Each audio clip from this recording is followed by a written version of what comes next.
नमस्कार। आज यहाँ पर अशोका ग्रीन में प्रतिभा सम्मान समारोह आयोजित किया जा रहा है, जिसमें कि भास्कर के द्वारा 12वीं के और 10वीं के बच्चों को अवार्ड दिया जा रहा है उनके बेसिस के परसेंटेज के।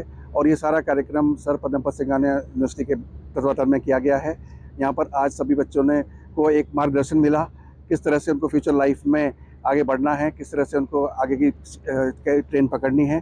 तो ये सब काम आज सर पद्मपत सिंघानिया के यूनिवर्सिटी से संजीवा, जो हमारे मिस्टर संजीवा हैं, जो डायरेक्टर एडमिशन्स हैं, उन्होंने यहाँ पर मार्गदर्शन किया बच्चों का। और हम सभी टीम यहाँ बच्चों के पेरेंट्स के लिए मौजूद हैं कि आप फ्यूचर में आप अपनी सफलता कैसे करें और फ्यूचर में कोर्स कौन कौन से सेलेक्ट करें और कैसे आगे बढ़ें। ये सब काम हम यहाँ पर आज अशोका ग्रीन में कर रहे हैं। धन्यवाद। की जानकारी के लिए कार्यक्रम की विधिवत शुरुआत करें उससे पहले ये भी बताना चाहेंगे कि आज के कार्यक्रम को सफल बनाने के लिए sir Padampat Singhania university title sponsor है।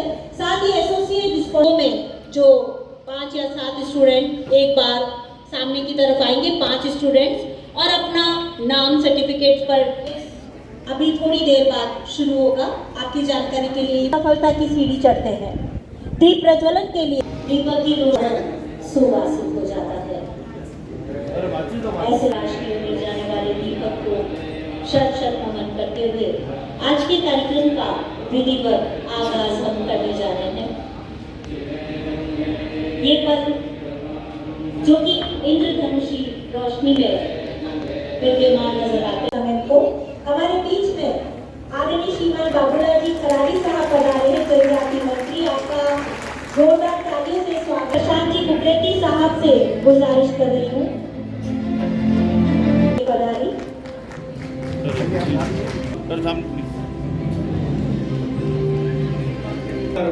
I'm basically from South. I'm from Hyderabad. थोड़ा बहुत हिंदी इधर उधर है तो बच्चा हंसा मत। Okay. All right. So मैं पिछले 10 साल से सर पद्मपत सिंघानिया यूनिवर्सिटी के लिए काम कर रहा हूँ। So मैंने चेन्नई से मेरा बीटेक किया था। I completed my BTech in the year 2003. जैसे आपका 12th हो गया था ना कि पंखे उड़ना है, अभी हम जाएंगे कॉलेज में, हम बढ़ रहे हैं, हम आगे में बहुत कलरफुल लाइफ देखना है, वही सपना लेके बहुत दूर गया था मैंने भी। ओके, तो वहां जाने के बाद पता चला है कि college life is not happy. हम कैसे देख रहे हैं, how we are seeing the world. अगर हैप्पीनेस से देख रहे हैं तो हैप्पी है, अगर दुखी में देख रहे तो हमेशा दुखी है कॉलेज लाइफ। तो उसके बाद मेरा बीटेक कंप्लीट हुआ। मैंने बहुत बड़े बड़े यूनिवर्सिटीज के लिए काम किया था। साउथ में तो इतना नाम बड़े बड़े यूनिवर्सिटीज थे, मैंने हर एक यूनिवर्सिटी के लिए काम किया था एज ए चैनल पार्टनर। कहीं ना कहीं 10 साल के बाद मुझे लगा ना, अरे यार हमेशा यही पेरेंट्स, यही स्टूडेंट्स आते हैं, एवरी ईयर हमारे लिए आते रहते हैं। हम उनको गाइड करते कि ये कॉलेज में जाइए, ये यूनिवर्सिटी में जाइए। और एजुकेशन सिस्टम में ऐसा हो गया था कि अगर बच्चा अच्छा पढ़ रहा है तो हम पढ़ा रहे हैं, अगर बच्चा अच्छा नहीं पढ़ रहा है, आपका बच्चा नहीं पढ़ रहा है तो हम क्या करें। वो टाइप ऑफ एजुकेशन सिस्टम में हम आ गए हैं। अरे हम सब लोग एक मिडिल क्लास फैमिली, जनरली क्या है ना, मिडिल क्लास फैमिली बहुत अभी एजुकेशन अच्छा पढ़ो, मेहनत करो, अच्छा नौकरी मिलेगी। अरे अच्छा क्या अच्छा है। पहले देखिए, आप अगर इंटरेस्टेड है, आप कोर्स करना चाहते हैं तो आपको वो कॉलेज हो, यूनिवर्सिटी हो, कुछ भी हो अच्छा लगेगा। अगर आपको इंटरेस्ट ही नहीं है तो यही बोलेंगे कि मम्मी पापा ये कॉलेज अच्छा नहीं है, फैकल्टी अच्छा नहीं है, ये अच्छा नहीं है, वो अच्छा नहीं है। Every day the same routine. क्या हो रहा है भाई? मैं बताता हूँ, हर एक इंस्टीट्यूशन अच्छा ही है। ऐसा कुछ नहीं कि आज तक कोई इंस्टीट्यूशन ऐसा नहीं बना है कि यही मेरा ही टॉप है। हर एक इंस्टीट्यूशन अच्छा है। आप कैसे चूज कर रहे हैं, what kind of institution according to your mindset. हम सब साथ में तो एक ही जगह नहीं रह पाएंगे ना। एक ही यूनिवर्सिटी में देखिए, मैं जैसे मैंने इतना एक्सपीरियंस में देखा, it is all the student success.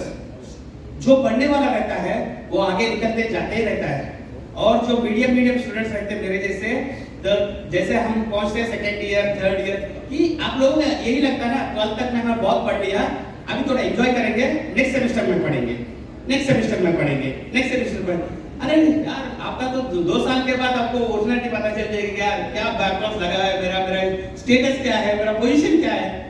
तब जाके सोचेंगे कि अभी पापा मेरे को मारेंगे, क्या मम्मी मुझे डांटेगी, तो बताओ फैकल्टी अच्छा नहीं है, कॉलेज अच्छा नहीं है, वहाँ पे क्लासरूम चलता ही नहीं है। अरे यार ग्रेजुएशन में आने के बाद कोई क्लासरूम नहीं रहता, आपको खुद पढ़ना है, ठीक है? आगे में हम पढ़ाएंगे नहीं, आपको खुद पढ़ना है। यूनिवर्सिटी एक प्लेटफॉर्म देती है, we only give you a platform. वो प्लेटफॉर्म में आप कैसे चूज करेंगे, क्या चूज करेंगे, डिपेंड्स अपॉन यू। वो खाली स्टूडेंट्स पे डिपेंड करता है। हाँ, मैं बताता हूँ, एक 10 साल के बाद जो टॉप मोस्ट यूनिवर्सिटी देखने के बाद मुझे एसपीएसयू में ये चीज अच्छा लगा था। जब मैंने एक असिस्टेंट प्रोफेसर थे हमारे साउथ के ही, उन्होंने बोला कि भैया आपका विषय अलग है, एक बार हमारा यूनिवर्सिटी आइए। तो मैंने गया था यूनिवर्सिटी में, वहां पे 3 ही दिन मैंने देखा था। यूनिवर्सिटी लिमिटेड सीट्स लेती है, जब यूनिवर्सिटी बन जाती है तो कैन टेक अनलिमिटेड सीट्स। नहीं, एसपीएसयू में लिमिटेड सीट्स लिया जाता है रेजिडेंशियल कैंपस का, और सारा फैकल्टीज भी कैंपस के अंदर ही रहते हैं। पूरा फैकल्टी, टीचिंग फैकल्टी पूरा कैंपस के अंदर ही रहता है। तो जैसे वाइस चांसलर लेके कैंपस में रहते हैं, तब मुझे लगा ना फैमिली मदर फादर रहने से कैसा घर ठीक ठाक रहता है, वैसा कैंपस चाहिए। मैंने तभी चूज कर लिया है। 2017 में मैं यूनिवर्सिटी में आया था। 2017 में मात्र 10-15 बच्चे आए हुए हैं। अभी तक एवरी ईयर 600 स्टूडेंट्स आ रहे हैं तमिलनाडु, कर्नाटका, आंध्र प्रदेश, तेलंगाना से। ऑलमोस्ट 1500 किलोमीटर से एवरी ईयर 600 स्टूडेंट्स आ रहे हैं। तो क्या है एसपीएस में, क्या है? वही बोल रहा हूँ, यही 3 है। इसके अलावा मैं कुछ और नहीं बोल रहा हूँ कि हमारा फैकल्टी आपको ये करवा देगी, आपको रॉकेट साइंस दिलवा देंगे, आपको हमारा जो स्पेशलाइजेशन में आपको 100%। Yes, this all are the standard procedures of any university which has to do.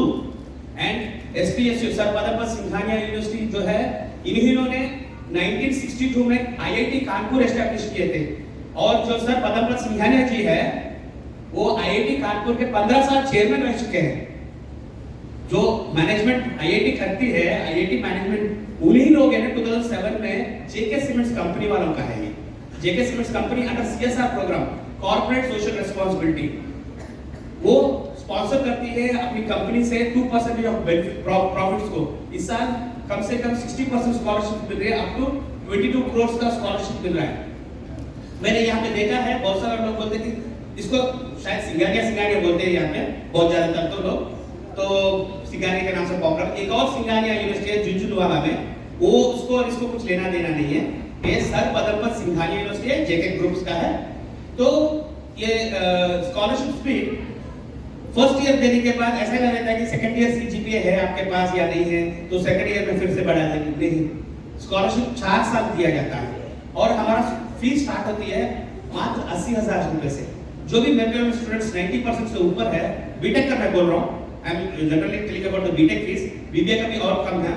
तो फीस के बारे में अप टू 60 to 65% स्कॉलरशिप का प्रोग्राम है। तो मैं लास्ट ईयर तक मैं ओनली साउथ देखता था। इस साल as become a director of admission, मैं पैन इंडिया देख रहा हूँ, बहुत कम देख रहा हूँ। साउथ को तो पता चल गया है कि हम स्टैंडर्ड में कुछ हमारे जो 600 है वो आ रहे हैं। मैंने यही सोचा था ये राजस्थान से लोग, why people are going to Gujarat, Punjab, अरे इतना जो फैसिलिटी है अपने को यहाँ पे, सेफ एनवायरनमेंट है। मैं एक बात बहुत दुख से बोल रहा हूँ, वो भी यूनिवर्सिटी अच्छा ही है, ऐसा नहीं बोल रहा हूँ कि अच्छा नहीं है। नंबर लिमिटेड क्यों नहीं लेते यार? अरे कोई यूनिवर्सिटी 10,000 बच्चे लेती है, कोई यूनिवर्सिटी 15,000 बच्चा लेते हैं, कोई यूनिवर्सिटी 20,000 बच्चे लेते हैं, कोई मेला में जा रहे हैं हम लोग। What is this? Not only education के अलावा आपका स्टैंडर्ड ऑफ लिविंग भी है। हम वी आर ह्यूमन बीइंग्स, अपना खाना पीने का ध्यान रखना होगा। मैडम अभी कलेक्टर मैडम बोल रही थी कि स्पोर्ट्स, कितना लोग स्पोर्ट्स कर रहे हैं। स्पोर्ट्स बोले तो फोन पे स्पोर्ट्स में नहीं, physical sports. You have seen how wonderful our campus is like cricket, football, volleyball, basketball, indoor badminton courts, gym facility, TT। और फैकल्टी जब कैंपस में रहती है, ऐसा मत सोचिए कि अरे फिर टीचर कैंपस में रहते हैं।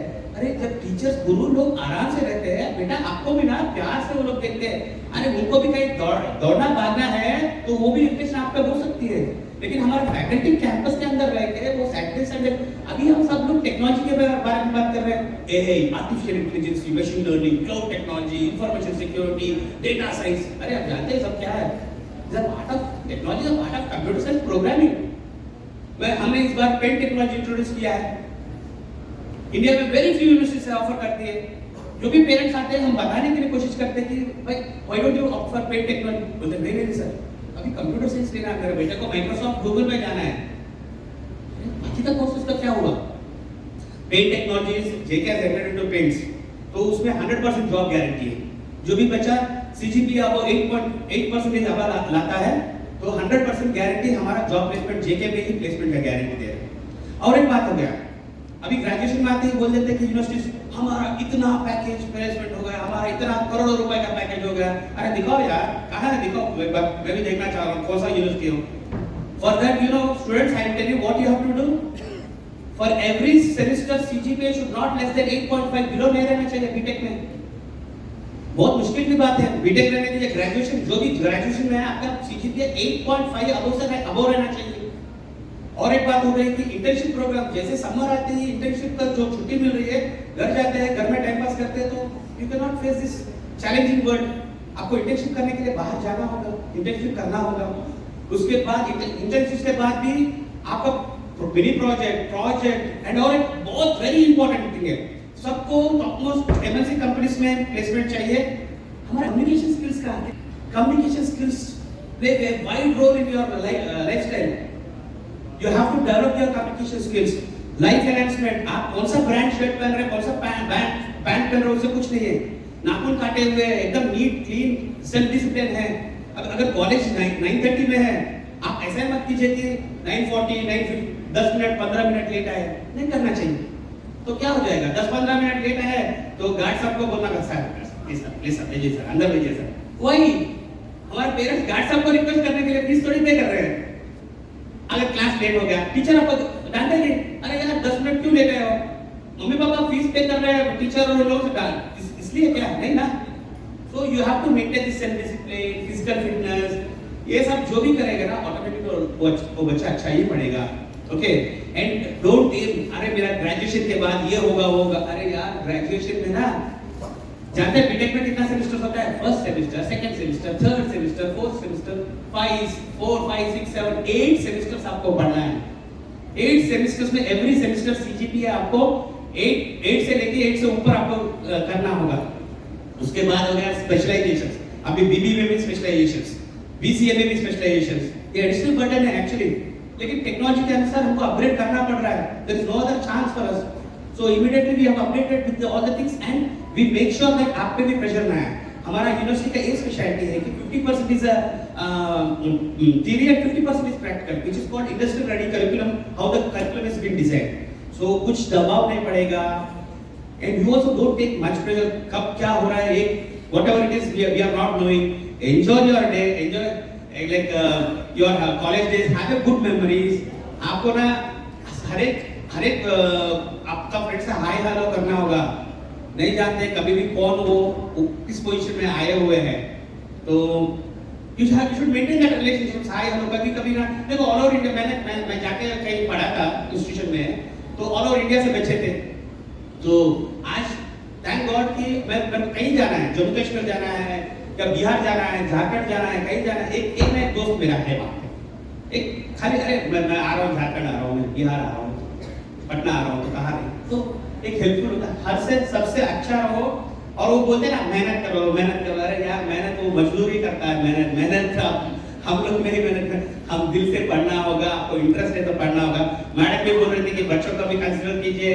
देखिए एक ही बात बताता हूँ, मैं सोचा था मैकेनिकल लेने के लिए, लेकिन मेरी मदर शी इज अनएजुकेटेड, तो उन्होंने किसी सर से पूछा कि सर मेरा बेटे का जिंदगी बहुत अच्छा रहना चाहिए, तो क्या कौन सा कोर्स लें। उस समय इलेक्ट्रॉनिक्स एंड कम्युनिकेशन बहुत चल रही थी डिमांड, तो उन्होंने मुझे फोन पे ही बोल दिया मेरे मम्मी को कि आपका बेटे को इसी दे दीजिए। अरे यार कम से कम मेरे से वो जो थे टीचर और कोई बात करते थे कि बेटा आपको क्यों मैकेनिकल लेना है, क्योंकि मुझे ऑटोमोबाइल इंडस्ट्री बहुत इंटरेस्ट है। आज के डेट में भी ना मैं कुछ देखता हूँ, कुछ ऑटोमोबाइल इंडस्ट्री से मेरा बहुत दिल लगा हुआ रहता है। I am passionate about cars, bikes.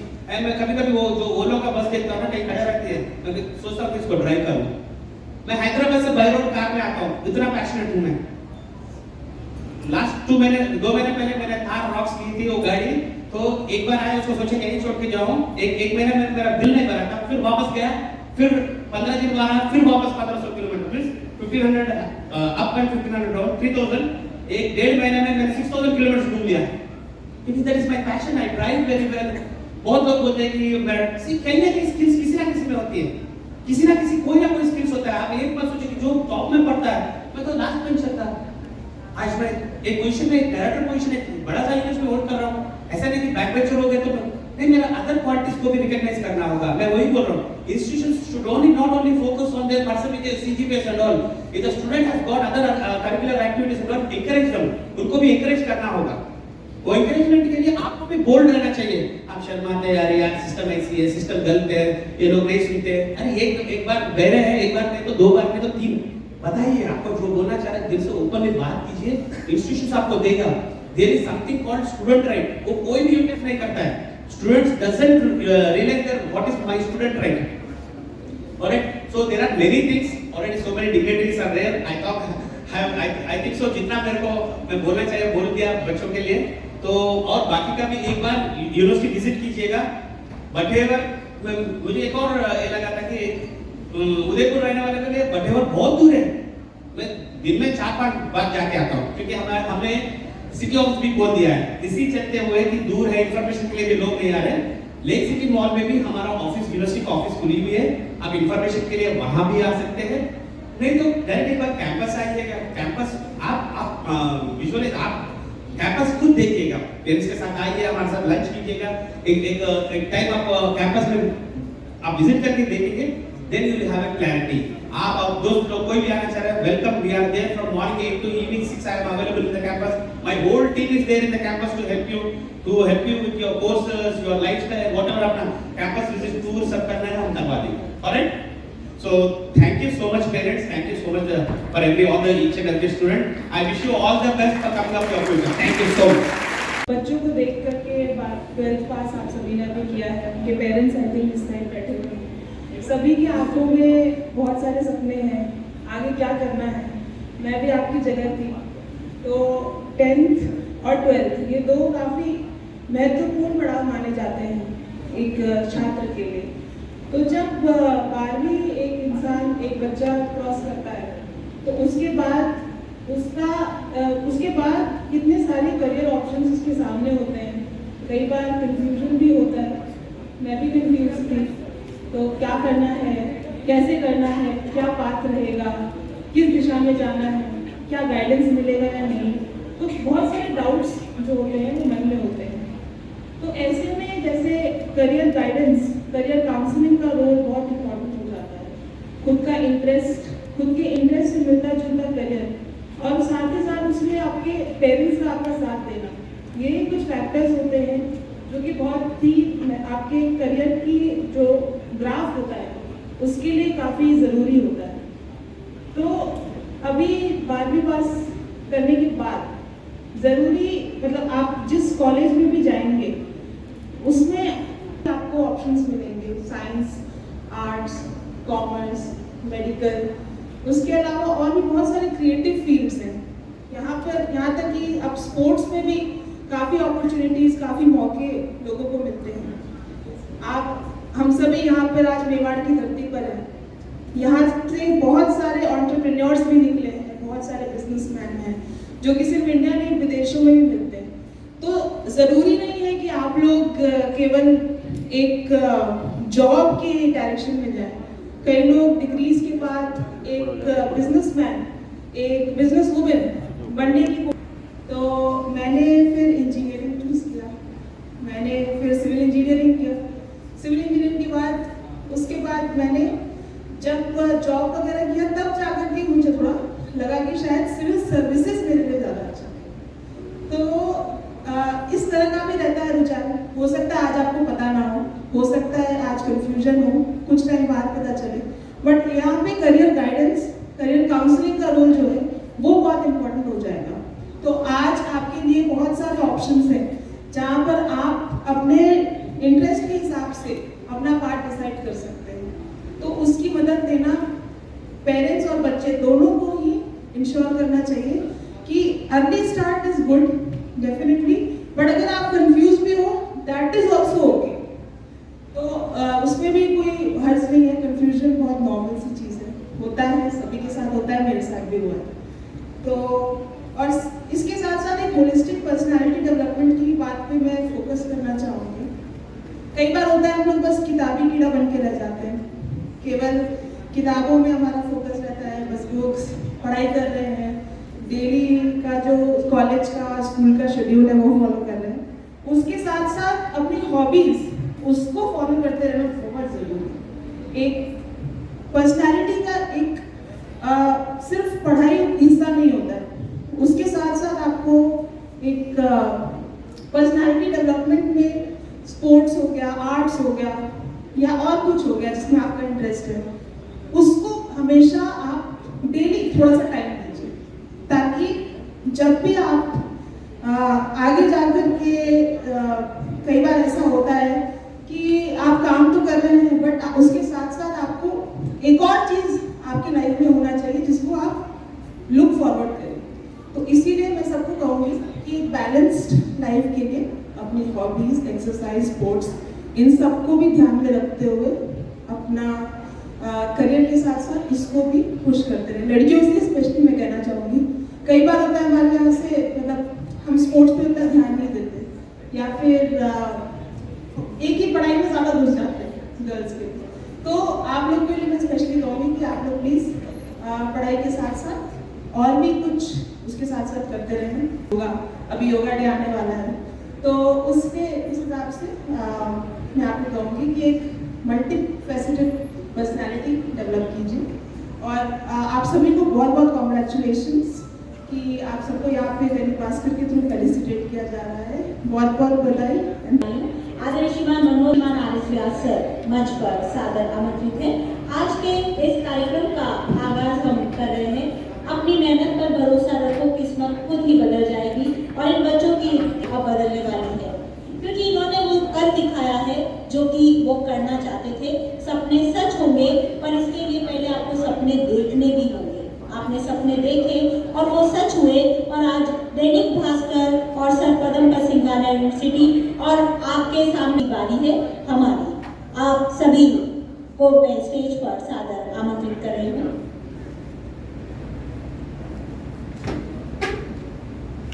पहले आपको मेडल प्रदान किए जाएंगे। भुवनेश्वरी पवार, भावना प्रजापत मंच पर आ जाएं। शालिनी, ललिता लोहार और गीता भी।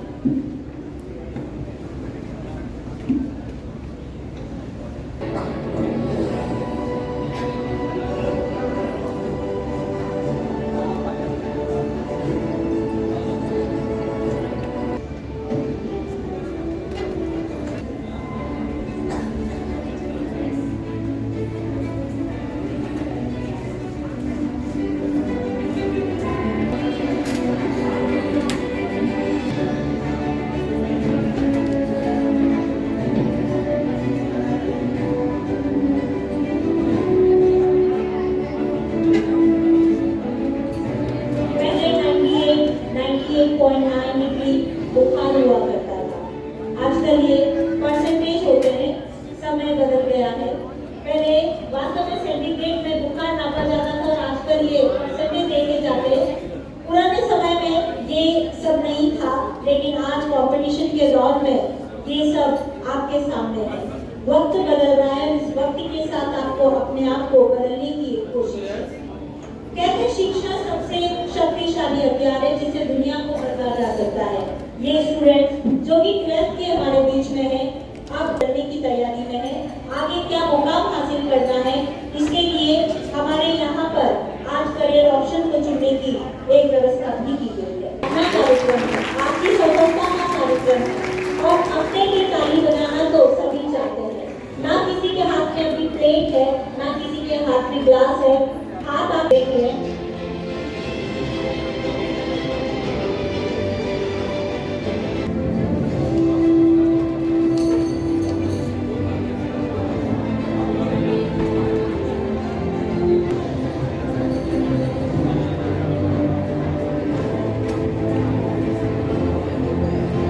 वाले भारत के भविष्य का सम्मान करने का कार्यक्रम आयोजित किया गया। इसी पर मंच पर विराजमान समस्त अतिथि, दैनिक भास्कर के और सिंघानिया यूनिवर्सिटी के सभी पदाधिकारी, प्यारे छात्र छात्राओं, अभी आपने भाषण सुना का नाम मैं जानता नहीं हूँ, संजीव। अंग्रेजी में बोले लेकिन उनका भावार्थ बहुत गहरा है। किसी जमाने में दुनिया के लोग ज्ञान प्राप्त करने के लिए भारत में आया करते थे। आज भारत और भारत के बच्चे उच्च शिक्षा प्राप्त करने के लिए विदेशों में जाते हैं। हार्वर्ड यूनिवर्सिटी, ऑक्सफोर्ड और नामी यूनिवर्सिटियां में वहां जाते हैं। जब दुनिया में ज्ञान आता तब हमारे यहाँ वेद पढ़ाए जाते थे, गुरुकुल थे और वहाँ से बच्चे का निर्माण होता था, भारत का भविष्य का निर्माण होता था। और हमारे जो संस्कारों में 4 आश्रम होते थे। ब्रह्मचर्य जो पैदा होने के बाद में 25 वर्ष तक केवल और केवल शिक्षा प्राप्त करना था, बाकी दुनिया से दूर रहना, और उसके बाद में 25 से 50 साल ब्रह्मचर्य आश्रम का पालन करना होता था। हमारे जो 4 ऋण होते थे उनकी पालना के लिए सारे क्रम होते थे। फिर वानप्रस्थ में 75 साल तक, फिर संन्यास होता था। इस प्रकार का क्रम होता था। हमारे यहाँ 4 आश्रम हैं तो 4 पुरुषार्थ थे और 4 ही ऋण हैं। इन सारों को हम उस समय की जो व्यवस्था थी उसके अनुसार जीवन जीते थे, लेकिन हमारी जो शिक्षा पद्धति थी वो धीरे धीरे दूषित होती गई। इसके पीछे कारण ये है कि इतनी पुरानी जो संस्कृति थी, सभ्यता थी, इस पर कई लोगों के आक्रमण और आक्रमण होने के कारण धीरे धीरे सब प्रकार के हमारे व्यवहार से लगा करके, रहन से लगा, खान पान से लगा, सब पर एक प्रभाव दिखने लगा। यहाँ तक ही नहीं कि हमारे लिए जो आस्था के केंद्र थे, हमारे संस्कार के केंद्र थे, उनको सारे को नष्ट करने का काम क्योंकि उनकी मंशा ये थी कि यहाँ की जो भारतीय सनातन संस्कृति है इसको किस तरह से नष्ट किया जाए, खत्म किया जाए। उसके कारण से आज एक चीज हमारे सामने दिखती है कि व्यक्ति एक परिवार के लिए जीता है। पहले व्यक्ति मानव जीवन के लिए जीता था, अपनी मातृभूमि के लिए जीता था। वो अब आजकल धीरे धीरे देखने को नहीं मिलते हैं। जब व्यक्ति एक परिवार पे आ जाता है कि मेरा ही परिवार है, इसी के लिए मुझे सब कुछ करना है, तो फिर मैं मेरी इस मातृभूमि के लिए क्या सोचता हूँ, अगर मेरी मातृभूमि ठीक नहीं है, मेरा संस्कार ठीक नहीं है, तो मैं कितना भी बड़ा हो जाऊंगा तो क्या मैं रह पाऊंगा। एक धीरे धीरे इस प्रकार का सरित होने के कारण ये बात। और आप लोगों ने जो आज अच्छे अंक प्राप्त किए हैं, एक हमारा लक्ष्य निर्धारित होना चाहिए, मुझे कहाँ जाना है। और जब आपने कहा था कि अच्छे संस्थान हैं, सारे के सारे अच्छे संस्थान हैं, केवल वातावरण मिलना है और मेहनत तो मुझे ही करनी है, पढ़ना तो मुझे ही है। इस प्रकार से नाम देख करके हमको न जा करके जिस संस्थान में है उतनी हमको मेहनत करनी है। हमको सबसे ज्यादा स्वाध्याय करना है, क्योंकि अपना जो शिक्षक है वो पढ़ाएगा, हम लोग को दिशा देगा, लेकिन मुझे मेहनत तो मुझे ही करनी है। लक्ष्य हमेशा पढ़ते समय बड़ा रखना चाहिए। मुझे आईएएस बनना, आईपीएस बनना है, इससे भी ज्यादा मुझे वैज्ञानिक बनना है, इंजीनियर बनना है। अगर लक्ष्य हमने छोटा तय कर लिया तो वहां जाने में हमको थोड़ा सा रुकावट आ सकती है। इसलिए लक्ष्य बड़ा रखना चाहिए। उसके बाद में हमको कम से कम, क्योंकि मैंने कहा आने वाला भविष्य आप हो, इस भविष्य के कदमों में, चाल में, बोल चाल में, भाषा में भारत का भविष्य नहीं है। इसी से तय होता है कि इस देश का भविष्य क्या होगा। तो हमको ये सारी चीजें देख करके और हमको निश्चित रूप से एक आदर्श नागरिक बनने के लिए वैसा हमको प्रयास करना चाहिए और निरंतर हमको कम से कम 15-16 घंटे तो हमको अध्ययन करना चाहिए। जो अच्छे पढ़े लिखे लोग हैं उनसे हम सीख सकते हैं कि ये कितने पढ़े होंगे। हमने कॉलेज शिक्षा नहीं देखी है, लेकिन इतना अनुभव है कि आखिर में हमको अपनी मेहनत करनी चाहिए। आज जिस प्रकार से हम देश को देख रहे हैं उसके लिए आने वाले समय के लिए हमको बहुत ज़्यादा मेहनत करने की आवश्यकता है भारत को आगे पहुंचाने के लिए। और देश की सरकार, अभी जो सरकार है उसने भी अब ये तय किया है कि हम नई शिक्षा नीति ला करके फिर हम पुनः उस भारत की तरफ जाएंगे जो किसी जमाने में क्या था, विश्व गुरु था कि नहीं था। किसी जमाने में भारत विश्व गुरु था, दुनिया को ज्ञान बांटता था। ये हमने नहीं कहा, ये दुनिया ने कहा है। तो उस और भारत को ले जाने के लिए हम सबका प्रयास रहना चाहिए। हम आज इस और कदम बढ़ रहे हैं। इसलिए देश के प्रधानमंत्री जी की मंशा है कि नई शिक्षा नीति में हम वेदों का ज्ञान भी देंगे। अभी मैं एक जगह से लौट रहा था तो एक किसी डॉक्टर से मेरा मिलना हुआ। उन्होंने फिर कहा कि भाई साहब, साइंस ने हमारी परंपरागत शिक्षा को चिकित्सा पद्धति को दूषित किया। तो मैंने कहा आप जिस प्रकार से उसका विरोध कर रहे वैसे मैं भी करता हूँ। फिर उन्होंने कुछ उदाहरण दिए। विदेशों में तुलसी के जूस को लेकर के उस पे काम चल रहा है, कैंसर को लेकर के। कि कैंसर जब वो मुंह होता तो मुंह में तुलसी के जूस से वो कुल्ला कराते हैं, वैसा कराते हैं जिससे उससे ठीक होता है। जब उनके गुरु से उनसे पूछा तो उन्होंने कहा ये मैंने उससे सीखा, उससे प्राप्त किया। और अंत में जाकर पूछा तो अंत वाले ने ये कहा ये सारी की सारी चीजें मैंने वेदों से सीखी है। ये ठीक है। स्वामी विवेकानंद उस जमाने में बहुत विद्वान थे और जब शिकागो में धर्म सम्मेलन हो रहा था दुनिया के धर्मशास्त्रियों का, तो भारत की ओर से कौन जाए तो स्वामी विवेकानंद को भेजने का तय हुआ और उनको भेजा गया। और उस समय भारत को दुनिया के लोग जिस दृष्टि से देखते थे, ये गुलाम देश से, गरीब देश से, ऐसी पहचान बनी हुई थी। और जब गरीब परिवार का कोई आदमी बैठा होता तो सम्मान उसी का है। तो उन्होंने कहा कि ये उस देश से ये क्या बोल सकता है, ज्ञान उसको धर्म के माने में क्या ज्ञान होगा, क्या जानता होगा। जब बोलने के लिए उनको कहा तो वहां पर भी एक वैसा व्यवहार किया गया। किस पे बोलने के लिए कहा?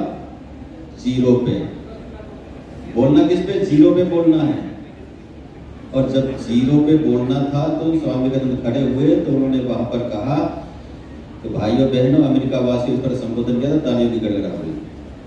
जब बोलना शुरू किया तो जीरो से बोलने किया तो सरस्वती बोल है यहाँ से शुरू किया और बोलते रहे भाइयों बहनों, भारत का नाम रोशन किया। मेरी भी अपेक्षा बहुत लंबा नहीं बोल, मुझे भी जाना है।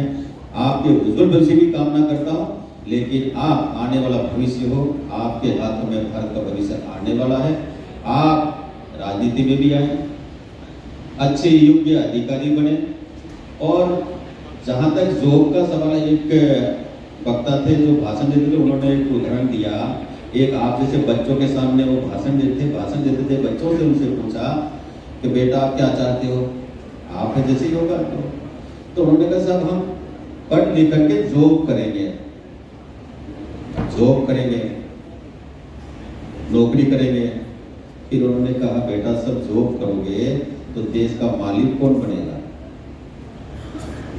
आप में से अच्छे उद्योगपति बनो, अपना व्यवसाय खड़ा करो, अपने पैरों पे खड़ो, स्वावलंबी बनो।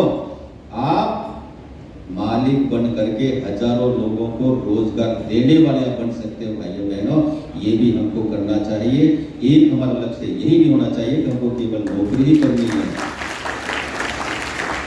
कई IIT होल्डर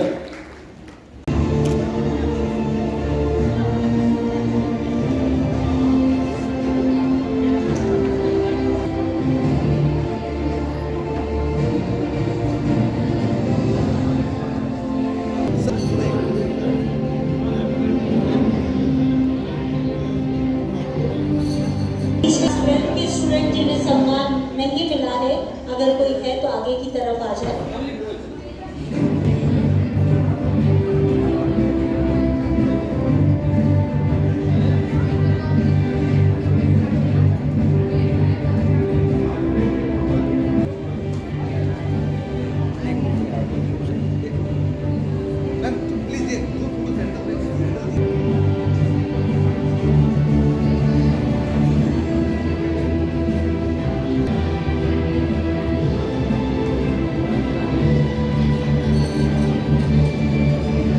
सर को आगे लो सर, थोड़ा सा आप आगे, हाँ आगे।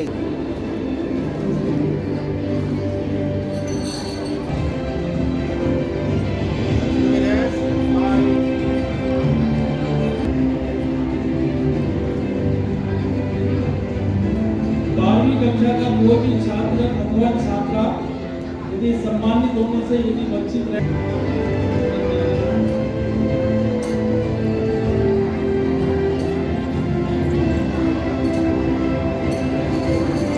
कोई है तो आगे की तरफ कांटेक्ट करें जल्द से जल्द। कार्यक्रम समाप्ति की ओर है।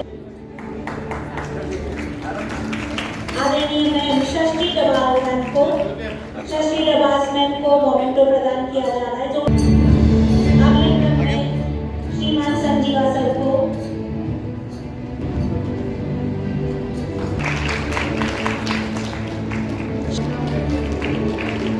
और श्रीमान RS व्यास सर को।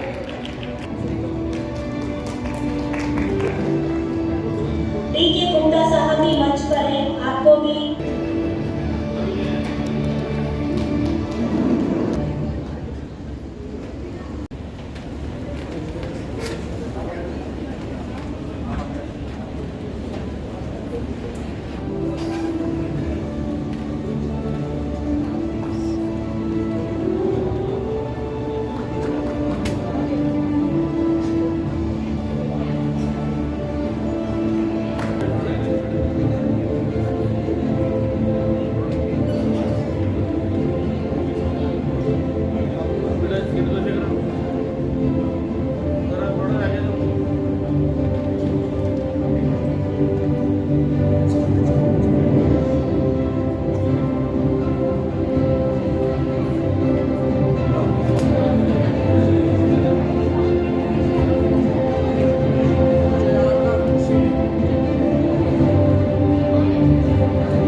करनी है या नहीं, मेडिकल करना है या नहीं, वो सब तो डेफिनेटली एक मेजर पार्ट रहेगा आपकी लाइफ का।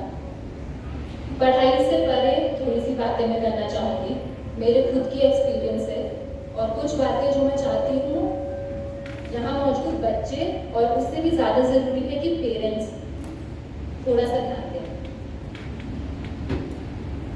अभी सब लोग के लिए बहुत कंफ्यूजन होगी कि आगे क्या करना है, कौन सी स्ट्रीम लेनी है, जॉब क्या करनी है, कौन सा एग्जाम देना है। इस टाइम पे बहुत ज़्यादा कंफ्यूजिंग लगता है सब कुछ and it is very normal. अभी आपको लगेगा कि किससे बात करें, किसके पास जाएं, किससे समझें। सबसे पहले तो खुद से पूछिए। Self talk is something that I really believe in. खुद से क्वेश्चन करेंगे तो खुद से ही बहुत सारे सवाल आपको मिलेंगे। किस फील्ड में आपको इंटरेस्ट है, फ्यूचर में आप खुद को कैसे देखते हैं, एक एडमिनिस्ट्रेटर के तौर पे देखते हैं, एक डॉक्टर के तौर पे देखते हैं, एक पायलट, एक इंजीनियर, किस तरह से खुद को विजुअलाइज करते हैं। And this makes me come to something called as manifestation. आप सबने सुना होगा, आजकल तो आई थिंक रील्स पे बहुत देखा होगा, बट दिस इज समथिंग जो मेरी मम्मी ने मुझे बिलीव करवाया एंड आई रियली बिलीव कि इट वर्क्स। मतलब आप खुद से सोचते हो कि मुझे ये चीज़ करनी है एंड पूरी डेडिकेशन से फिर उसके लिए काम करते हो तो वो चीज़ आपको मिलती है। जैसे बोलते हैं ना कि आप किसी चीज़ को बहुत शिद्दत से चाहो तो पूरी कायनात उसे आपसे मिलवाने की साजिश quite a tongue twister। सो वो एक तरह से सच ही है, क्योंकि मतलब आप खुद से जब सेल्फ कॉन्फिडेंस ले आते हो खुद में कि हाँ मुझे कुछ करना है, कुछ बनना है, एंड ये सिर्फ जॉब तक लिमिटेड नहीं है कि एक सो एंड सो स्टैंडर्ड आपने सेट कर लिया कि बस वो बन गए तो हो गया। नहीं, अभी तो आप लोग उस स्टेज पे नहीं है कि वो चीज़ समझ पाए, लेकिन इवेंचुअली यू विल अंडरस्टैंड कि धीरे धीरे लाइफ इतनी बिजी होती चली जाएगी। एंड यहाँ पे मौजूद सभी हमारे जो मेंटर्स हैं वो लोग आई थिंक वो बेटर समझेंगे कि अपना पर्सनल स्पेस इतना कम हो जाता है, खुद को टाइम दे पाना बहुत मुश्किल हो जाता है। अभी प्रीवियस 2 जॉब्स जो मैं कर चुकी हूँ उसमें 3-3.5 वर्ष हुए थे, लेकिन यहाँ तो मुझे कुछ ही समय हुआ है, ट्रेनिंग भी चल रही है अभी। बट स्टिल आई फील इन 4 वर्षों में कि उससे पहले जो समय मेरे पास था वो जितना प्रोडक्टिव था ना वो अब नहीं है, क्योंकि हम काम में इतना बिजी हो जाते हैं, लोगों की डिमांड्स इतनी बढ़ जाती हैं, खुद के लिए, खुद की फैमिली के लिए टाइम बहुत कम हो जाता है। तो इसलिए मैं बस ये कहना चाहूँगी कि अभी आपके पास जो टाइम है उसको इतना प्रोडक्टिवली यूटिलाइज करें, ना सिर्फ अपनी स्टडीज़ पे बल्कि जैसा हर स्पीकर यहाँ बोल के गया, एक्स्ट्रा करिकुलर एक्टिविटीज़ पे, अपने कुछ हॉबीज़ पे, ये बहुत बहुत ज़्यादा ज़रूरी है। बाद में आप एक्चुअली टाइम के लिए लड़ेंगे कि काश मुझे थोड़ा सा टाइम मिल जाए कि मैं एक्सरसाइज कर पाऊँ, मैं योगा कर पाऊँ, मैं डांस कर पाऊँ, मैं सिंगिंग कर पाऊँ, लेकिन अभी you have that golden time. और इसी को लिंक करते हुए मैं पेरेंट्स पे आना चाहूँगी कि एक तो बच्चों पे अभी से सिर्फ इस चीज़ का प्रेशर ना बनाए कि जॉब चाहिए, जल्दी से जल्दी जॉब चाहिए। ये बहुत ज़्यादा मेंटालिटी ऐसी हो गई है कि बस ग्रेजुएशन करो, तुरंत नौकरी चाहिए और उसकी तैयारी आप स्कूल से ही करने लग जाओ। मतलब अभी भी मुझे कितने बच्चों के कॉल्स आते हैं, मैसेजेस आते हैं कि 10th में है और अभी से प्रेपरेशन शुरू करनी है किसी चीज़ की, यूपीएससी फॉर इंस्टेंस। लेकिन ऐसा नहीं है ना कि आप किसी चीज़ के लिए प्रेपरेशन में मतलब 4, 5, 6 साल सिर्फ किसी एक चीज़ के पीछे भाग के लगा दें। एक रैशनल लॉजिकल डिसीजन तो आपको लेना पड़ेगा ना कि आप किस चीज़ में कितना समय दे सकते हैं अपनी लाइफ का, मतलब लाइफ के कितने प्रोडक्टिव ईयर्स किसी चीज़ में लगा सकते हो। नो डाउट हार्डवर्क चाहिए, मेहनत चाहिए, वो पर्टिकुलर मंथ्स ईयर्स लगाने पड़ेंगे आपको। All I am saying is that you have to rationally decide where to put in your energies so that the energies are used in a very positive and productive manner. और ऐसा ना हो कि बस इधर उधर हाथ पैर मारे जा रहे हैं और ऐसे ही टाइम निकले जा रहा है, क्योंकि कुछ सालों बाद फिर रियलाइज होगा कि यार मतलब पीछे मुड़ के देखोगे तो बहुत टाइम ऐसे ही निकल गया। अब इसमें पेरेंट्स को सिर्फ पेरेंट्स ना बन के बल्कि ये कोशिश करके कि अपने बच्चों के दोस्त बन पाए, जितनी बातें आप उनके साथ बैठ के कर पाए। सिर्फ बच्चों से हम ये एक्सपेक्ट नहीं कर सकते ना कि वो हमसे सब शेयर करेंगे। पेरेंट्स को उस टाइप का एनवायरनमेंट, उस टाइप की अंडरस्टैंडिंग भी तो देनी पड़ेगी ना बच्चों को कि हाँ वो आए आपसे सब कुछ शेयर करें। एंड व्हेन आई से सब कुछ share, it doesn't only limit to studies, मतलब सिर्फ पढ़ाई लिखाई से रिलेटेड नहीं बल्कि अपनी पर्सनल लाइफ में क्या चल रहा है वो सब बातें। क्योंकि बाहर से और किसी से कुछ गलत जानकारी लेकर या कुछ गलत प्रभाव में आकर कुछ करने से तो बेहतर है ना कि पेरेंट्स ही अपने बच्चों के सबसे बेस्ट गाइड करें। तो वो एक चीज़ है जो मुझे लगता है कि पेरेंट्स को काफ़ी क्लोज होना चाहिए अपने बच्चों के, उनको समझना चाहिए, उनको समझाना चाहिए, टू वे प्रोसेस होना चाहिए। बच्चों को भी अगर लगता है कि पेरेंट्स ने बोल दिया है कि साइंस लो और आपको लगता है कि आपसे नहीं होगा या आपको नहीं करना है, for that matter humanities, commerce, कुछ भी, मतलब डॉक्टर, जो भी आपको करना है, तो आप वो चीज़ कम्युनिकेट करें।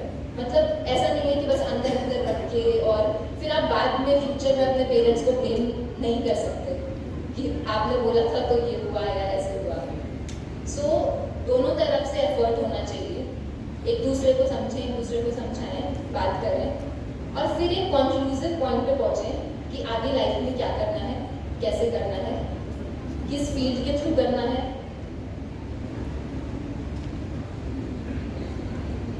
ये सबसे रिलेटेड एक चीज़ है मेंटल हेल्थ, जिसके बारे में मैं कोशिश करती हूँ जहाँ भी जाऊँ तो बोलूँ, क्योंकि हर कोई समझता है इस चीज़ को कहीं ना कहीं, मतलब स्पेशली आज की जनरेशन, क्योंकि इतना ज़्यादा सोशल मीडिया कंटेंट आपको मिल रहा है, बहुत सारी नेगेटिविटी भी मिल रही है, पीयर प्रेशर भी मिल रहा है, and then you find yourself lost कि अगर आप किसी स्ट्रेस से, किसी एंजाइटी से गो थ्रू कर रहे हैं तो फिर वो किससे शेयर करें, किससे डिस्कस करें। तो no doubt this is a great achievement that you all have done, congratulations. लेकिन अब इसके आगे जो स्ट्रेस डेवलप अभी से ही हो गया होगा सब लोगों में कि क्या करना है क्या नहीं, तो उस चीज़ के लिए आई फील अगेन वही सब जो चीज़ें बोली, self talk, talk to your parents, to your friends, people you believe in, you trusted, जो आपको लगता है आपको सही गाइड कर सकें, आपके mentors. Basically just open up, बोलिए, क्योंकि बात करके ही समझ में आएगा कि क्या करना है। बहुत बार हम कंफ्यूज्ड होते हैं और ऑल्सो वन थिंग कि कभी कभी आपको लगेगा कि जो डिसीजन आपने लिया बाद में आप सोचेंगे कि शायद उस समय नहीं लेना चाहिए था, या लगेगा कि सही नहीं था decision, but I feel every decision is contextual. उस टाइम पे आपकी समझ कितनी है, उस टाइम पे आपकी मेच्योरिटी कितनी है, उसके अनुसार कोई डिसीजन आप लेंगे। एंड इसीलिए आई एम सेइंग कि talk to as many people. The same applies to your college life in future. College का importance is not just limited to studies but to your overall personality development, ये आप सभी मानते हैं।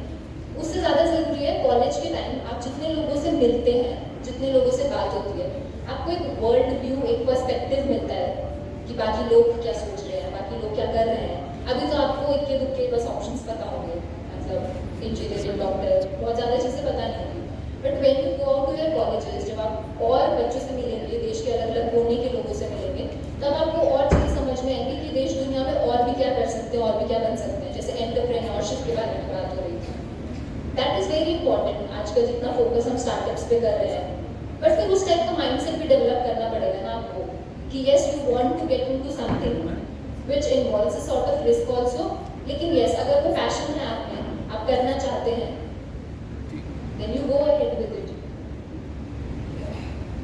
For that again skill set is important, क्योंकि सिर्फ textual context, मतलब textual पढ़ाई पे खुद को लिमिट नहीं कर सकते, उसके अलावा और स्किल सेट डेवलप होना बहुत ज़रूरी है।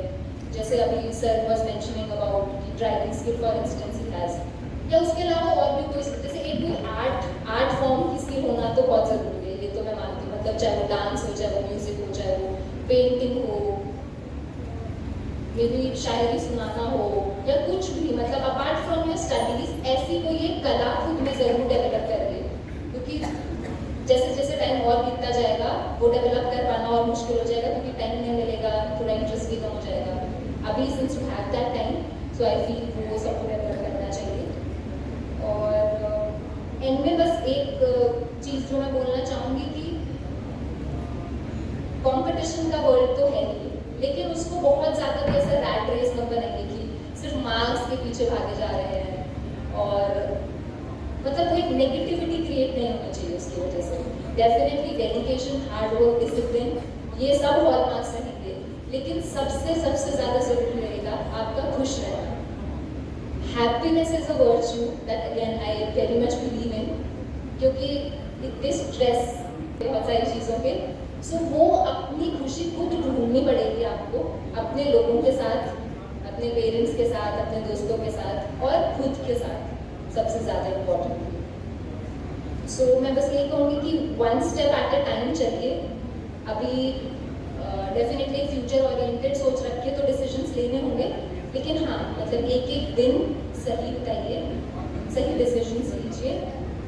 बूंद बूंद से ही सागर भरेगा, तो वैसा ही है। बस अभी अपना आगे कॉलेज में क्या करना है वो सही डिसीजन ले लीजिए, फिर उस पर मेहनत करिए, काम करिए, फिर आगे भी धीरे धीरे आपको और बेटर अंडरस्टैंडिंग बनी जाएगी कि किस फील्ड में आपका इंटरेस्ट ज़्यादा है और आप क्या काम करना चाहेंगे।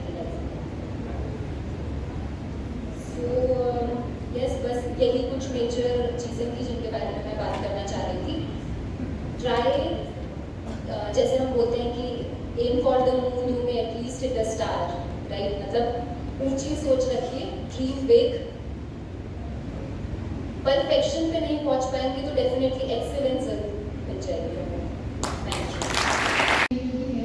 और सिविल सर्विसेज भी है, तो मुझे दोनों चीज़ें पसंद है और अभी समझ में नहीं आ रहा कि किस लाइन में जाऊँगा। जैसे मैंने बोला, तो ऐसा नहीं है ना कि एक बार ही आप जिस जॉब में चले गए मतलब वो फर्स्ट या आपकी लास्ट हो जाएगी। देयर आर टाइम्स जब हम कहीं जाते हैं, हम समझते हैं, हमें लगता है I was in the ministry of social justice and empowerment, then I shifted to reserve bank of India, then I shifted to civil services.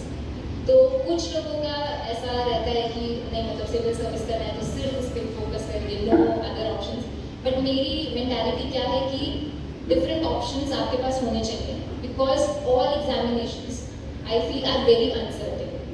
मतलब आप अपना एफर्ट पूरा डालते हैं, लेकिन there are a lot of other factors also जो work में भी करें ना करें, या आपको शायद जाने के बाद ही रियलाइज होगी मैं इससे बेटर किसी और फील्ड में कर सकती हूँ।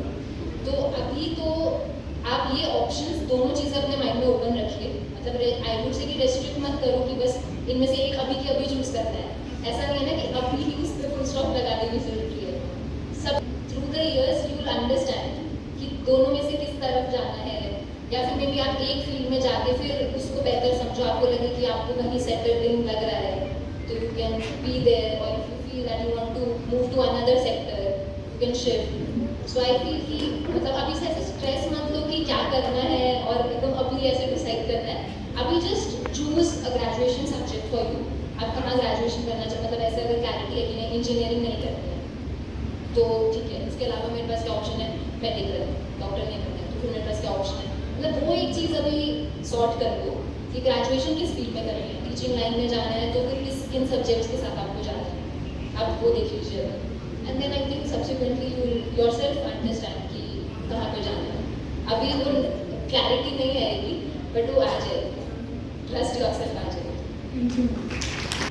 गोयो की कचौरी गवर्नमेंट स्कूल है और इस बार मैं 12th पास आउट हुआ हूँ। अभी तक तो आपको रील में ही देखा था, लेकिन आज रियल में भी देख लिया। तो मैम मेरा एक सवाल ये है, क्योंकि मैं हिंदी मीडियम से हूँ तो अक्सर ये रहता है कि हिंदी मीडियम वाले बहुत कुछ नहीं कर पाते हैं, और सिविल सर्विसेज का भी अक्सर ये देखने में आता है कि हिंदी मीडियम वाले बच्चे IR 1 तो नहीं आया है और शायद टॉप 10 में भी नहीं आया है। तो मैम आपको क्या लगता है हिंदी मीडियम वालों के लिए या कोई ऐसी मेजर मिस्टेक्स है जो हिंदी मीडियम वाले कर रहे हैं इसलिए वो टॉप स्कॉलर्स नहीं हो पा रहे हैं? तो मैम मैं इस बारे में थोड़ा आपका पॉइंट ऑफ व्यू जानना चाहता हूँ। अगर ऐसे स्टैटिस्टिकली जाओगे कि अभी तक कोई नहीं बना है तो आप पहला बनिए। मतलब ऐसा ना कोई भी सेक्टर में कोई रेस्ट्रिक्शन है कि आ नहीं सकता। देखो कुछ इश्यूज शायद इस सेंस में होते हैं कि रिसोर्सेज में भी थोड़े कम है, इंग्लिश मीडियम के लिए रिसोर्सेज ज़्यादा अवेलेबल है, टीचर शायद कम हो। मतलब I am not giving it कि मुझे पता ही है, बट मैं बस अपने नर्स से बता रही हूँ कि ये कुछ इश्यूज रहे होंगे, इसलिए लोग कोशिश करते हैं कि जो मटेरियल इजीली अवेलेबल हो जाए उससे हम कर लेते हैं। लेकिन लोग रहे हैं, हिंदी मीडियम में भी रहे हैं। आई फील मतलब rather than looking it from a language perspective, मतलब ये देखो आपको किसी में ज़्यादा कंफर्टेबल है, मतलब आपको लग रहा है कि जस्ट बिकॉज दुनिया इंग्लिश के पीछे भाग रही है मैं बस इसलिए कर लेता हूँ, तो फिर वैसे ही देखो सक्सेस रेशियो कम हो जाएगा अगर ऐसे सोचोगे तो। सो इससे बेटर है ना कि जो आपके हाथ में है you have control over Hindi, तो उसी को बेस्ट बनाने की कोशिश करो। आई डू फील मतलब ऐसे करना चाहिए, सिर्फ UPSC का नहीं, आई थिंक और सब फील्ड्स में भी continue with Hindi I would say, ये चीज़ तो बिल्कुल नहीं आनी चाहिए माइंड में कि लैंग्वेज का बैरियर, और हिंदी में तो डेफिनेटली नहीं। और कोई रीजनल लैंग्वेज से कोई सोचे तो शायद हो सकते हैं और भी इशूज़, लेकिन हिंदी इंग्लिश में तो डेफिनेटली नहीं होना चाहिए। सिविल सर्विसेज का कोई भी सब्जेक्ट हो, it requires a lot of concentration and focus. So how can you improve concentration and focus ताकि एक ही तरफ ध्यान और उसमें आप एक्सेल कर सकें? क्लैरिटी होनी चाहिए कि आप जो चीज़ कर रहे हो क्यों कर रहे हो। जैसे वो क्लैरिटी आपके पास होगी, अपने आप फोकस करोगे और इधर उधर के डिस्ट्रैक्शंस पे नहीं जाओगे। मतलब अब मैं सिर्फ इसलिए कोई चीज़ कर रही हूँ क्योंकि मेरी दोस्त कर रही है, क्योंकि पेरेंट्स ने बोला है, तो फोकस नहीं आ पाएगा।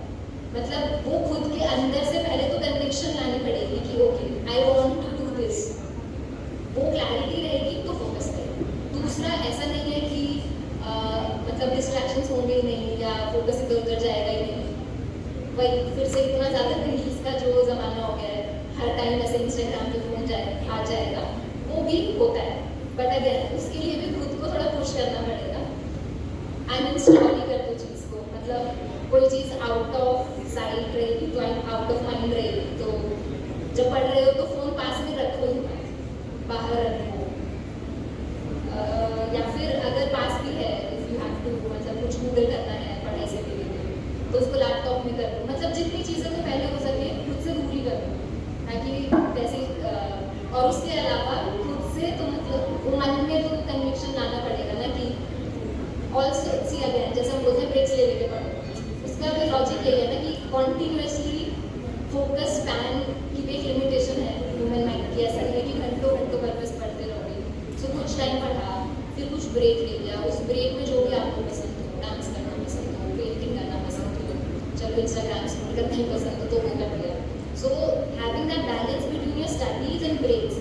और फिर एक चीज़ है सेल्फ अकाउंटेबिलिटी, मतलब किसी और को आगे ना बोलना पड़े आपको कि यार आप बंद करो ये, अब बहुत टाइम हो गया।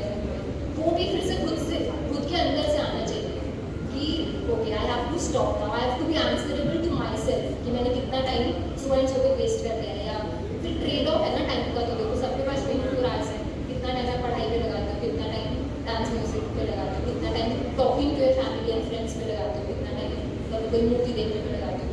तो वो खुद से डिसाइड कर पाना कि किस चीज़ को कितना टाइम देना है। Again everything will come from with self talk. इसलिए हर दूसरे व्यक्ति की खुशी को साझा कीजिए और जोरदार तालियों से इनका स्वागत कीजिए। इसी बात को कंटिन्यू करते हुए कहना चाहूंगी, केवल अपने रिश्तेदारों के लिए ताली ना बजाएं या मौजूद हर सफलता विद्यार्थी के लिए ताली बजाएं। यह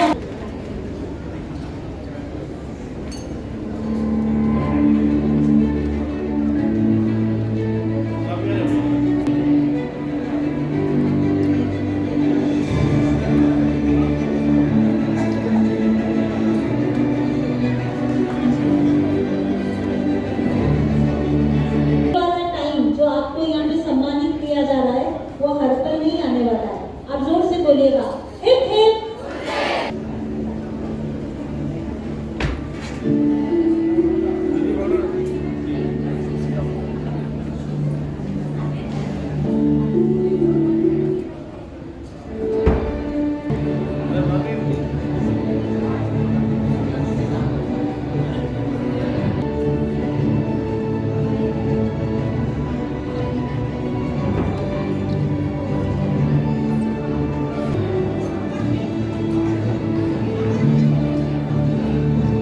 दैनिक भास्कर और सर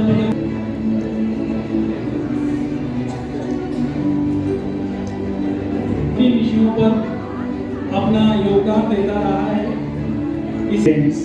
और प्यारे बच्चों, सबसे पहले बधाई देना चाहूंगा आप सबको। ये जो अचीवमेंट है बहुत सारे लोगों को लगता है ये 10 या 15 दिन की मेहनत है। निश्चित रूप से मेरा विश्वास कीजिए, पिछले 2 साल से आप सब बच्चों ने खूब मेहनत करी होगी इस अचीवमेंट को पाने के लिए। 80%, 85%, 90% जो आपने अचीवमेंट स्टेज पे पहुंचे हैं। कुछ दिन पहले ही हमारे यहाँ भी जब रिजल्ट आया था तो बहुत सारे बच्चे मेरे पास आए थे और कह रहे थे सर 90% ही बने। नहीं है, आप इस परसेंट को सेलिब्रेट करना बहुत जरूरी है। जब तक आप अपनी सक्सेस को सेलिब्रेट नहीं करोगे बच्चों, नेक्स्ट जो आपका मोटिव है लाइफ में, आप उसके लिए आगे काम नहीं कर पाओगे। तो सक्सेस जब भी मिल रही है, जैसी भी सक्सेस है, उसको सेलिब्रेट करना बच्चों बहुत बहुत जरूरी है। सारे पेरेंट्स से भी रिक्वेस्ट करूंगा कि आपके बच्चे के जो भी परसेंट आए, उसने जो भी अचीवमेंट लाइफ में अचीव किया है, आप उसको पॉजिटिव सेंस में मोटिवेट करें, उसको सेलिब्रेट करें, तभी वो आपके अपनी प्रोफेशनल लाइफ में, अपनी ग्रेजुएशन लाइफ में अच्छा कर पाएगा। दूसरी एक और बात मैं बच्चों से डिस्कस करना चाहता हूं। आपका स्कूल एजुकेशन एक पड़ाव था आपकी जिंदगी का, जो आपने अभी खत्म किया है। आगे बहुत कुछ बाकी है, आगे आपको बहुत कुछ करना है। आप में से बहुत सारे बच्चे ऑब्वियसली ग्रेजुएशन का कोर्स तो करेंगे ही करेंगे। मैं सजेस्ट करता हूं साथ में कोई प्रोफेशनल कोर्स जरूर परस्यू करना, not just for degree but for the knowledge that will be gaining over those 2 years और 3 इयर्स और 4 इयर्स जो आप आगे परस्यू करोगे। क्योंकि बहुत बार अभी थोड़ा सा इमेच्योरिटी है, अभी हमेशा बच्चे क्या सोचते हैं, मेहनत कम किसमें करनी है, चलो वो कर ले। मेहनत कम किसमें करनी है वो कर लेते हैं। अभी अगर वो किया बेटा तो जिंदगी भर फिर बहुत गधा मजदूरी करनी पड़ेगी, अगर मेरी लैंग्वेज में बोलूं। अभी अगले 3 साल 4 साल 5 साल जितनी मेहनत कर सकते हो उतने करो। ये साइंटिस्ट ने कह रखा है, ये आपका मोस्ट फर्टाइल पीरियड होता है 18 से 23 साल 24 साल, जब बच्चा जितना मेहनत करना चाहे, जितना अपने करियर को खोदना चाहे, जितना अपने करियर में आगे बढ़ना चाहे, जितनी एजुकेशन लेना चाहे ले सकता है। तो इस पीरियड को वेस्ट मत करना बेटा, क्योंकि एक टाइम आएगा 25 साल 26 साल जब थोड़ा सा मैच्योरिटी आएगा, यार मैंने उस समय कोई प्रोफेशनल कोर्स परस्यू किया होता, आईटी करा होता, नीट किया होता, सीए किया होता, सीएस किया, कुछ भी किया होता, तो आज ये दिन नहीं देखना पड़ रहा है। तो मैं 100% बच्चों से रिक्वेस्ट, सर पर बहुत सारे लोग बोलते हैं मेडिकल लाइन बहुत टफ है, सीए बहुत टफ है, सीएस बहुत टफ है। 100% टफ है, झूठ बोलने का बिल्कुल जरूरत नहीं है। टफ है, वैल्यू तभी तो है बेटा। आज कोई ऐसे 15, 20, 25 लाख का स्टार्टिंग पैकेज नहीं देता। 100% वो आपसे 3 साल 4 साल 5 साल बहुत मेहनत करवाएगा, तब जाके आपको 20, 25, 30 लाख रुपए का पैकेज कोई कॉर्पोरेट या कोई कंपनी दे पाएगी, या आप अपना खुद का बिजनेस एस्टैब्लिश कर पाओ। बहुत सारे बच्चों का थॉट है, मेरे को तो बिजनेस करना है, पापा का बिजनेस संभालना है, मैं पढ़ाई क्यों करूं। बेटा एक 12वीं पास जब धंधा चलाता है और एक नॉलेज गेन करके उस 5 साल के पीरियड में जो आप ब्रेनस्टॉर्मिंग नॉलेज गेन करते हो, उसके बाद जब आप बिजनेस करते हो तो बिजनेस को एक अलग मुकाम पे ले जा सकते हो।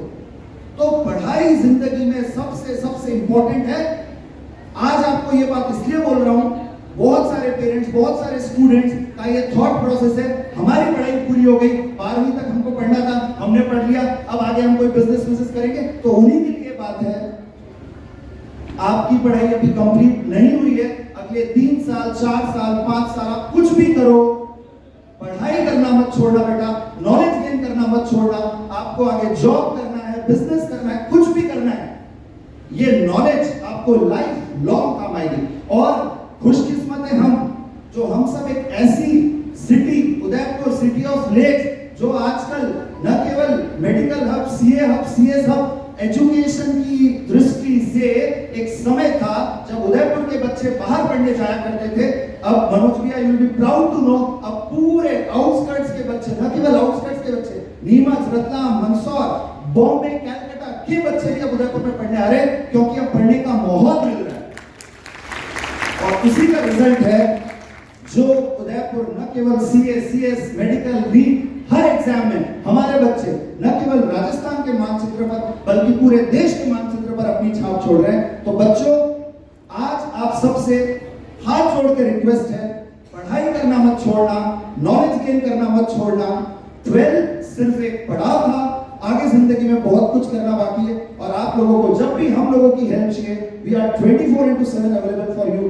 बनाना क्लासेस का आपका बहुत बहुत स्वागत है। जब भी आप चाहें, जैसा भी आप चाहें, कोई भी काउंसलिंग सेशन आपको चाहिए, we are always ready to help you. Thank you. आपके सुझाव।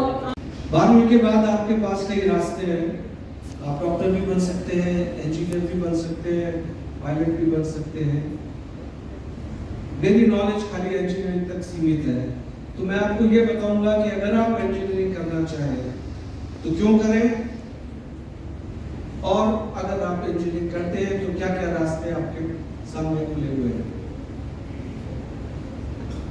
मेरा नाम है राजशेखर व्यास, बिट्स पिलानी का ग्रेजुएट हूँ और टेक्नो इंडिया इंजीनियरिंग इंस्टीट्यूट का फाउंडर और डायरेक्टर हूँ। ये है वो कॉलेज जो उदयपुर कलरवास में स्थित है।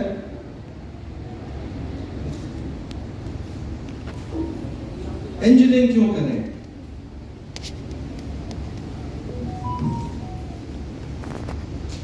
इंजीनियरिंग करके ये जरूरी नहीं है कि आप एक इंजीनियर ही बाद में बने। मैडम ने आपको पहले एक एग्जाम्पल दिखाया था, वो खुद इंजीनियरिंग ग्रेजुएट थी लेकिन बाद में एक IAS ऑफिसर बनी। Engineering is a way of thinking, it gives you analytical mind, सोचने की, डेटा को यूज करने की, एक वेल बैलेंस्ड डिसीजन लेने की क्षमता आप में 4 साल में पैदा करता है। उसके बाद एक आप इंजीनियर भी अच्छे बन सकते हैं, एक मैनेजर भी बन सकते हैं।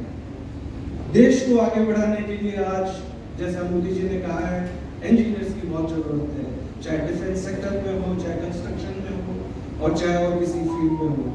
इसीलिए आज इंजीनियरिंग की डिमांड भारत में बढ़ती जा रही है। दुनिया में अगर भारत जाना चाहता है तो एक इंजीनियरिंग ग्रेजुएट्स की वजह से जाना चाहता है, चाहे अमेरिका हो या यूरोप।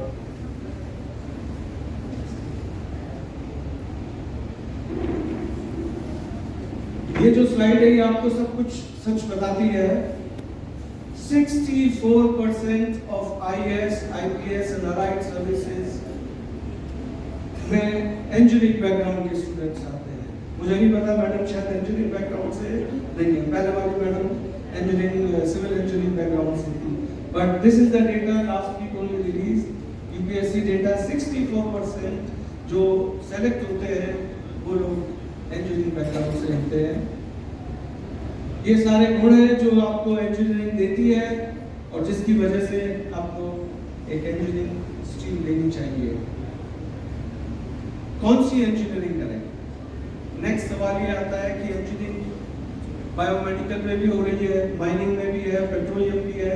मैं खाली 3 इंजीनियरिंग के बारे में कुछ छोटी सी इंफॉर्मेशन आपको दूंगा जिससे कि आप एक अच्छा डिसीजन ले सकें। Next slide please. वन जो सबसे पॉपुलर आजकल है, you can keep naming it, jobs is not a problem for AI and computer science engineering graduates. और दूसरे इसी के मुकाबले की एक इंजीनियरिंग है जो शायद इससे कुछ और बेटर है, and that is next slide, electronics. अब तक इलेक्ट्रॉनिक्स ब्रांच जनरली पीछे रही है। इसका कारण था कि इंडिया के अंदर चिप सेमीकंडक्टर मैन्युफैक्चरिंग नहीं होती थी। अब लास्ट 2-3 सालों में बिलियंस ऑफ डॉलर, अरबों डॉलर्स आ रहे हैं सेमीकंडक्टर इंडस्ट्री में, बिकॉज सेमीकंडक्टर और the chip is the heart of every electronic system. एक एस्टिमेट है कि आज से 4 साल बाद 10 लाख से ज़्यादा इंजीनियरिंग जॉब्स खाली सेमीकंडक्टर और इलेक्ट्रॉनिक्स इंडस्ट्री में आएंगे। कई बच्चे जो आज कंप्यूटर साइंस AI के पीछे भाग रहे हैं, उन्हें ये समझना होगा उनको जॉब 4 साल बाद लेना है। आज से 4 साल बाद अगर मैं यहाँ आपसे कहीं मिला तो ये पूछूंगा this is the number 1 branch electronics. और तीसरी ब्रांच जो है, जो इस देश के लिए सबसे ज्यादा जरूरी है for building infrastructure, that is civil engineering. Civil engineer आपको पता है घर ही नहीं बनाते हैं, बड़ी बड़ी बिल्डिंग, पुल, कैनाल्स, जितना भी इंफ्रास्ट्रक्चर देश में आगे बढ़ रहा है उसमें सिविल इंजीनियरिंग का सबसे बड़ा हाथ होता है। अब आपका सवाल होगा कि अगर इंजीनियरिंग करनी है तो आपके कॉलेज में क्यों आए? कुछ चीजें 2 मिनट में मैं आपको इस बारे में भी बताऊंगा। Next slide. Next.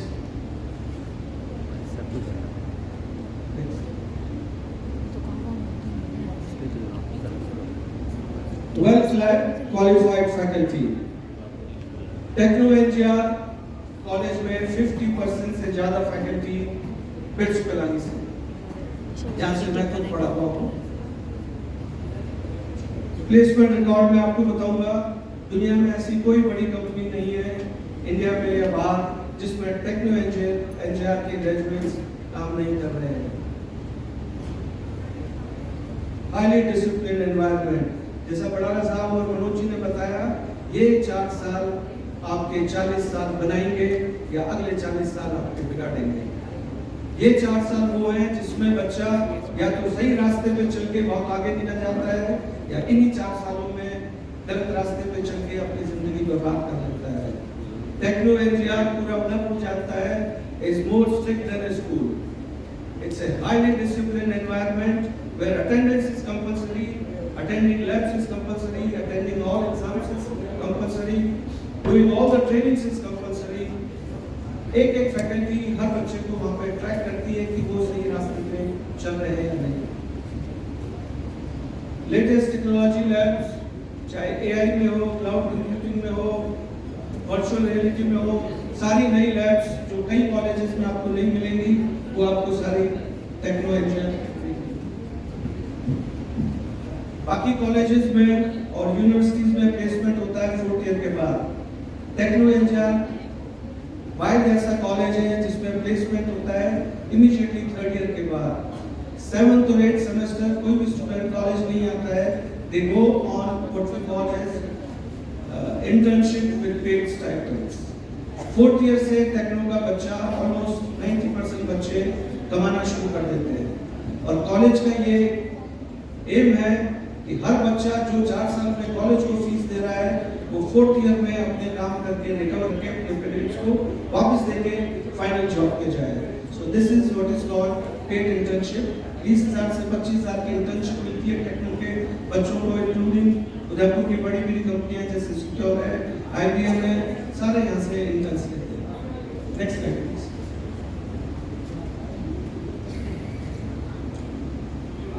Government approved college है, AICTE all India council of technical education से अप्रूवल है। और सबसे बड़ी बात, एक government university Rajasthan technical university से आपको डिग्री मिलेगी। आपको सबको पता है गवर्नमेंट यूनिवर्सिटीज की कितनी रेपुटेशन है और प्राइवेट यूनिवर्सिटीज की आजकल क्या रेपुटेशन है। ज्यादा इस सब्जेक्ट पे नहीं जाना चाहता हूँ। जितनी भी बड़ी एक्रेडिटेशन एजेंसीज हैं, जिसमें नेट है, NBA है, वो उससे टेक्नो एनजीआर एक्रेडिटेड है। Next please. अभी 10 दिन पहले रिजल्ट आए, ये है रिजल्ट्स।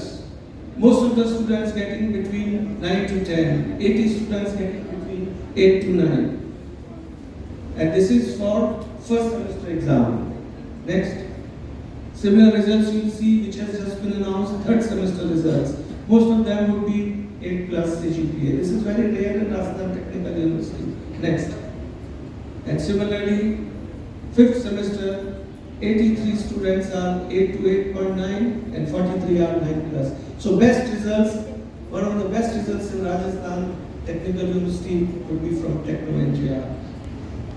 CGPA के लिए या डिग्री के लिए you work mainly to get a good placement or a job. Next please. ये बच्चे तो भी पास आउट हुए हैं, उससे पहले ही 1 साल पहले इनको ये जॉब इस टेक्नो एनजीआर कैंपस से लेके गए हैं। Amazon at 40 lakhs, American Express at 18.96। और जो सवाल पूछते हैं कि इनके कागज देखे, जो देखना चाहे उनको मैं कागज अपॉइंटमेंट लेटर्स दिखा सकता हूँ।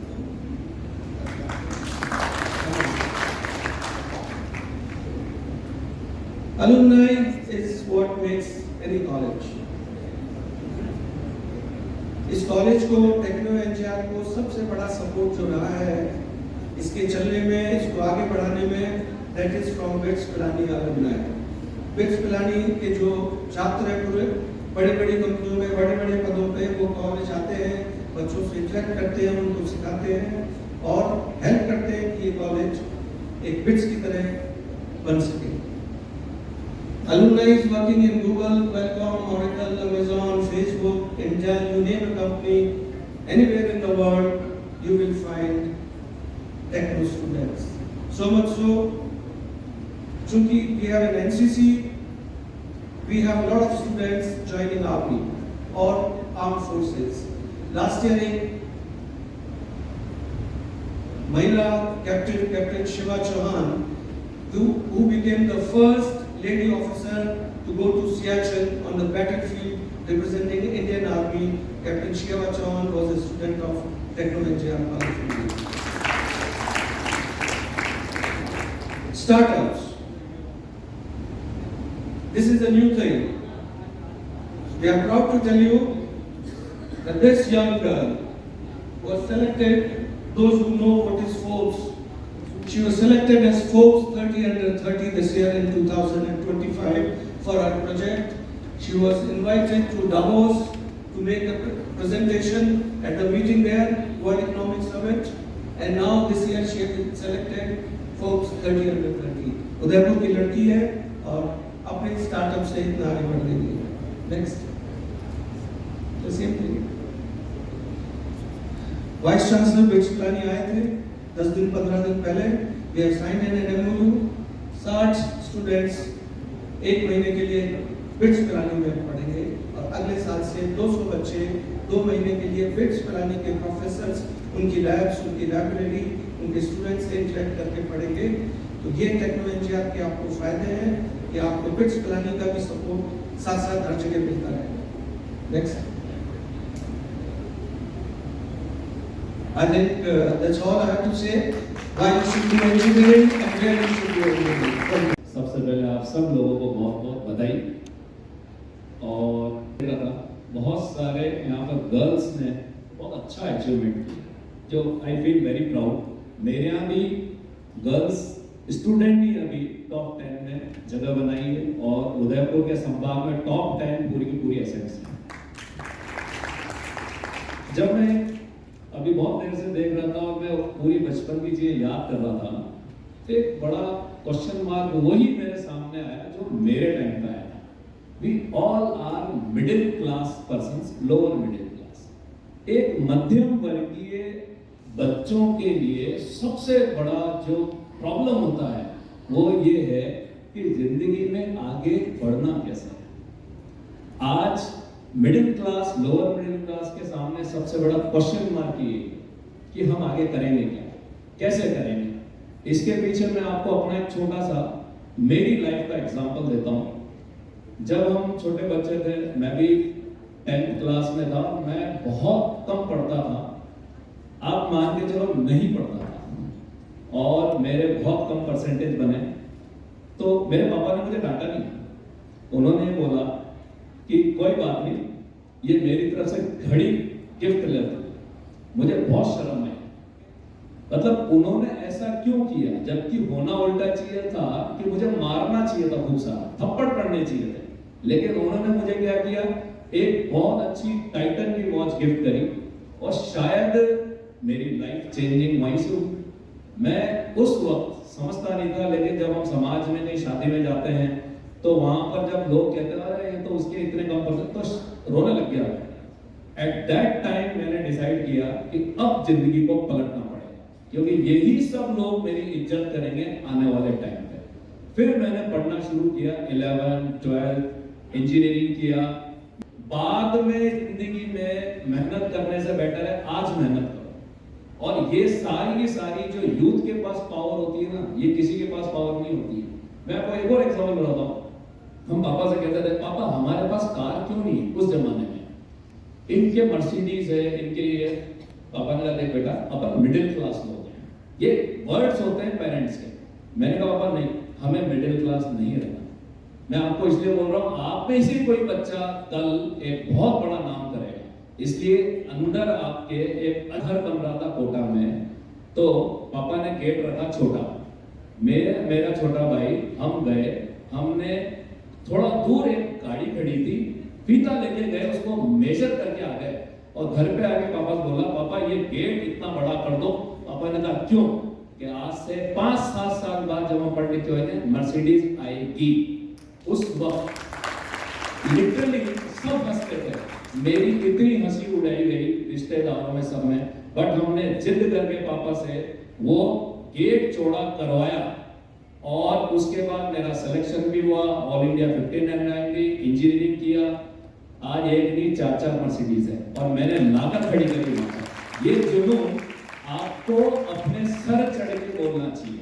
तो तो आप आज आपका करियर की शुरुआत है, आपकी जिंदगी एक ऐसे मुकाम पे खड़ी हुई है जहां से आप अच्छा भी बन सकते हो, बुरा भी बन सकते हो, लेकिन अगर दिमाग में जुनून और सपने हैं तो इंसान कुछ भी कर सकता है।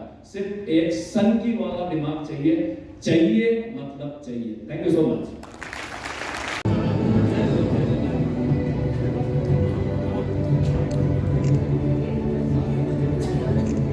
हो गया, अब तो पीछे चल जाओ।